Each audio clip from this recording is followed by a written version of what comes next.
দুর্ভাগ্য মুসলিম উম্মার যখনই পৃথিবীর বুকে কোন একটা মতবাদের সয়লাব চলেছে, একদল মূর্খ আলেম ওটাকে ইসলামাইজেশন করার জন্য উঠে পড়ে লেগেছে। পৃথিবীতে একসময় সমাজতন্ত্র আসলো, তাদের স্লোগান ছিল কেউ খাবে তো কেউ খাবে না, তা হবে না, তা হবে না।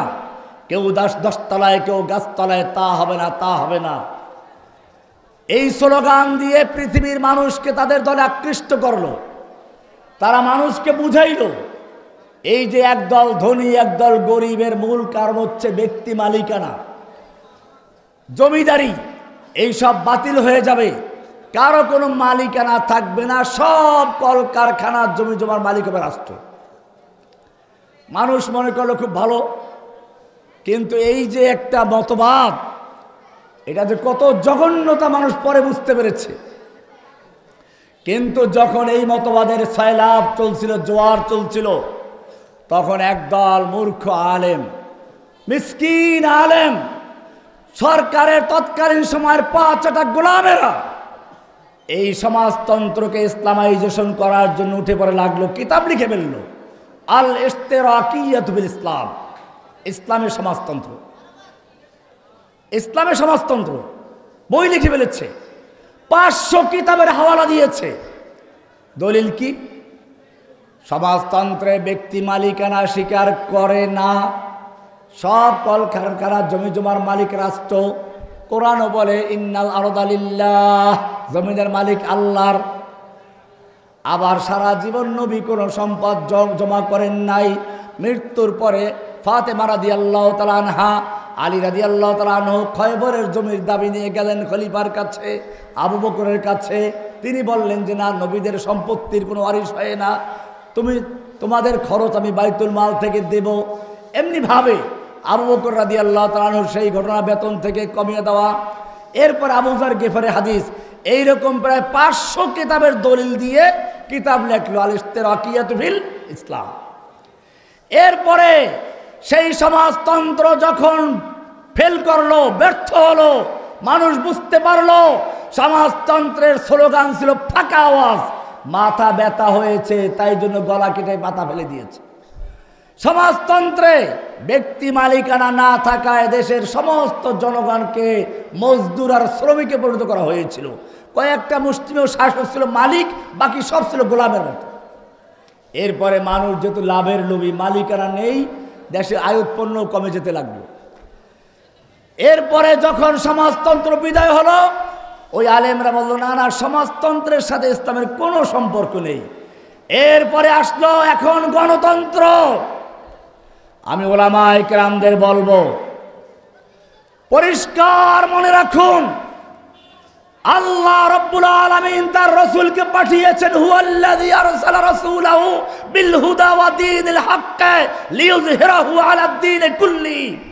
সমস্ত বাতিল দিনের উপরে, বাতিল মতবাদের উপরে ইসলামকে বিজয় করার জন্য আল্লাহ রাসূলকে পাঠিয়েছেন। সেই বাতিল মতবাদগুলো কি?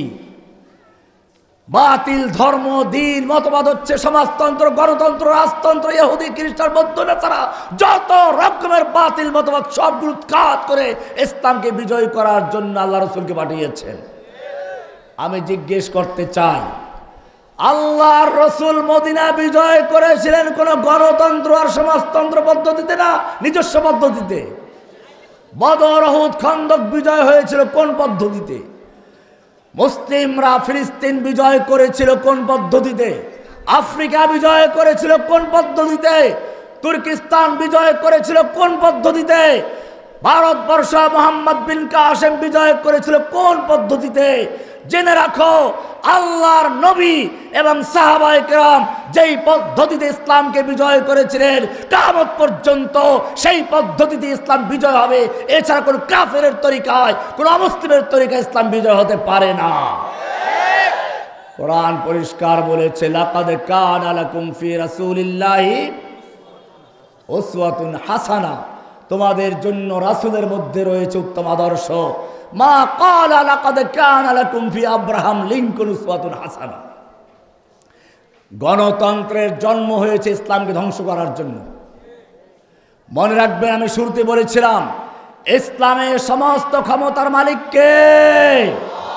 গণতন্ত্রের সমস্ত ক্ষমতার মালিক কে? জনগণ। ইসলামে আইন দেওয়ার মালিক কে? গণতন্ত্রে আইন দেওয়ার মালিক কে? জনগণের ভোট পেয়ে এমপিরা। 3 নম্বর, ইসলামের একটা নিজস্ব দিন আছে, তার নাম ইসলাম। ইন্নাদ দীনা ইনদাল্লাহিল ইসলাম।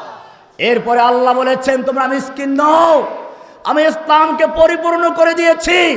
জেনে রাখুন, আল্লাহর নবী দীর্ঘ 23 বছর পর্যন্ত নবুয়তের কাজ করে যখন সমাপনী ভাষণ দিচ্ছেন আরাফাতের ময়দানে, সেদিন তিনি লক্ষ সাহাবায়ে কেরামদের জিজ্ঞেস করলেন, ও আমার সাহাবীরা শোনো, কিয়ামতের মাঠে তোমাদের যেমন জিজ্ঞেস করা হবে আমাকেও জিজ্ঞেস করা হবে আমি আমার দায়িত্ব পৌঁছেছিলাম কিনা। ও সাহাবীরা বলো, আলা হাল বাল্লাগতু, আলা হাল বাল্লাগতু, আলা হাল বাল্লাগতু, আমি কি পৌঁছিয়েছি, আমি কি পৌঁছিয়েছি, আমি কি পৌঁছিয়েছি? সাহাবায়ে কেরাম কি বলেছিলেন? অর্ধেক পৌঁছেছেন নাকি? বুখারী সহ হাদিসের সব কিতাব খুলে দেখুন, পরিষ্কার লেখা আছে। সাহাবায়ে কেরাম সমস্যায় বলে উঠলেন, নাম কদ বাল্লাগতার রিসালা ওয়া আদাইতাল আমানা ওয়া নাসাতাল উম্মাহ। হে নবী, আমরা সাক্ষ্য দিচ্ছি আপনি আল্লাহর দেওয়া আমানত ঠিকমতো পৌঁছিয়েছেন। আল্লাহর দেওয়া রিসালাত আপনি ঠিকমতো আদায় করেছেন, আপনি কোনো খেয়ানত করেননি। আল্লাহর নবী সেই সময় আকাশের দিকে আঙ্গুল তুলে বলছেন, আল্লাহুম্মা শাহাদ, আল্লাহুম্মা শাহাদ, আল্লাহুম্মা শাহাদ। হে আল্লাহ তুমি সাক্ষী থাকো, হে আল্লাহ তুমি সাক্ষী থাকো, হে আল্লাহ তুমি সাক্ষী থাকো। আমার উম্মত সাক্ষী দিচ্ছে আমি আমার দায়িত্ব ঠিক মতো পৌঁছিয়েছি। এরপরেই যেন এই বিদায়ী ভাষণের উপরে আল্লাহ তাআলা সিলমোহর মারছেন, আয়াত নাযিল হয়ে গেছে, আল ইয়াউমা আকমালতু লাকুম দীনাকুম ওয়া আতমামতু আলাইকুম নি'মাতি ওয়া রাদিতু লাকুমুল ইসলাম দীনা। হে নবী, আপনি বিশ্ববাসীকে জানিয়ে দিন, কিয়ামত পর্যন্ত যারা মুমিন হবে তাদেরকে জানিয়ে দিন, আল ইয়াউমা আকমালতু লাকুম দীনাকুম, আজকে আমি তোমাদের জন্য তোমাদের দ্বীনকে মুকাম্মাল করে দিয়েছি, পরিপূর্ণ করে দিয়েছি। ওয়া আতমামতু আলাইকুম নি'মাতি, আমার নিয়ামত ওহির ধারা আমি সমাপ্ত করে দিয়েছি। ওয়া রাদিতু লাকুমুল ইসলাম দীনা, এবং তোমাদের জন্য দ্বীন হিসাবে, জীবন বিধান হিসাবে, জীবন ব্যবস্থা হিসাবে ইসলামকে আমি মনোনীত করেছি। আমি একটি উদাহরণ দিচ্ছি। মনে করুন এই মাদ্রাসার নিজামুদ্দিন সাহেবের একটা বিল্ডিং পূর্ণ হয়ে গেছে। এখন ওনার এক ছাত্র আমেরিকার থেকে, লন্ডন থেকে স্বর্ণের একটা ইট নিয়ে আসলো, বলল হুজুর এই বিল্ডিংয়ে লাগান। উনি বললেন আমার বিল্ডিং পূর্ণ হয়ে গেছে, লাগানো যাবে না। ছাত্র বলল এই পুরো বিল্ডিংয়ের যে মূল্য তার চেয়ে একটা ইটের মূল্য বেশি, একটু মেহেরবানি করে লাগান। লাগাতে গেলে কি করতে হবে? ওই এক ইট পরিমাণ ভাঙতে হবে, ঠিক কিনা? এটা যদি বুঝে থাকো, কোরআনকে বুঝার চেষ্টা করো। আল্লাহ পরিষ্কার বলেছেন, আল ইয়াউমা আকমালতু লাকুম দীনাকুম, আমি আমার দ্বীন, আমার ইসলামের বিল্ডিংকে নবীর মাধ্যমে পূর্ণ করে দিয়েছি। কিয়ামত পর্যন্ত এই ইসলামের মধ্যে নতুন কোনো কিছু সংযোজন করা, এখান থেকে বিয়োজন করা কোনো সুযোগ নেই। এই কারণে ইমাম শাতিবী রাহমাতুল্লাহ আলাইহি লিখেছেন, মান ইবতাদা বিদআতান ফায়ারাহা হাসানাতান ফাকাদ যাআমা আন্না মুহাম্মাদান সাল্লাল্লাহু আলাইহি সাল্লাম খানা ফির রিসালা। যে ব্যক্তি কোনো বেদাত তৈরি করে আবার নাম দেয় বেদাতে হাসানা, সেজন্য দাবি করলো মুহাম্মদ সাল্লাল্লাহু আলাইহি সাল্লাম তার রিসালাতের দায়িত্বে খেয়ানত করে গেছেন, ঠিকমতো পৌঁছান নাই। কারণ আল্লাহ বলেছেন ইসলাম মুকাম্মাল করে দিয়েছি, তুমি বললা মুকাম্মাল হয় না, কিছু ঢুকাইতে হইবে, তাহলে খেয়ানত করেছেন কে? নাউজুবিল্লাহ। রাসূল, তুমি রাসূল খেয়ানত করে বানিয়েছো। ফামাযা লাম ইয়াকুন হিনাইযিন দীনান ফালাইসা আল ইয়াউমা দীনা। আল্লাহ তাআলা যেদিন তার দ্বীনকে পরিপূর্ণ করেছিলেন, সেই দিন যেই জিনিসগুলো ইসলামের অন্তর্ভুক্ত হয় নাই, কিয়ামত পর্যন্ত সেগুলো ইসলামের অন্তর্ভুক্ত হতে পারে না।